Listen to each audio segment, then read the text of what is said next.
নমস্কার, ঘরকন্যার আরও একটি ব্লগে তোমাদের সবাইকে স্বাগত জানাই। তো তোমরা সবাই কেমন আছো? আশা করি ভালো আছো। আমিও খুব ভালো আছি। তো আবারও চলে এসেছি আজকে একটি রেসিপি ভিডিও নিয়ে। আজকে আমি বানাবো বাড়ির সামান্য কিছু উপকরণ দিয়ে হেলদি একটি পরোটা। তো আমি আটাতে লবণ দিয়ে আটাটাকে এভাবে ডো করে নিয়েছি। এবার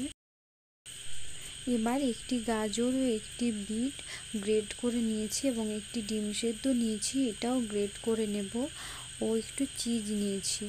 তো এগুলো সব আমার গ্রেট করা হয়ে গেছে। কড়াইতে সাদা তেল দিয়ে তার মধ্যে গ্রেট করে রাখা গাজরের টুকরো এবং বিটগুলো ভালো করে দিয়ে বিট ও গাজর আমাদের শরীরের জন্য খুবই স্বাস্থ্যকর জিনিস, কিন্তু সেভাবে খাওয়া হয়ে ওঠে না, ফ্রিজে থেকেই যায়।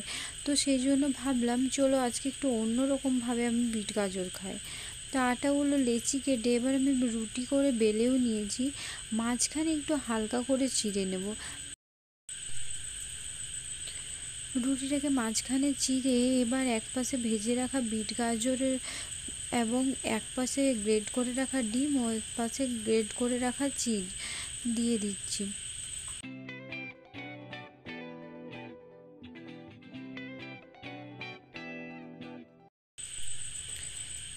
এবার এটিকে ভালোভাবে এক কোণা থেকে মুড়ে দেব, যাতে ভেতরের জিনিসগুলো বেরিয়ে না যায়।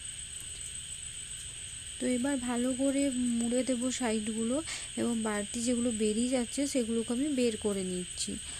তো এবার এটিকে ভালো করে বেলে নেব।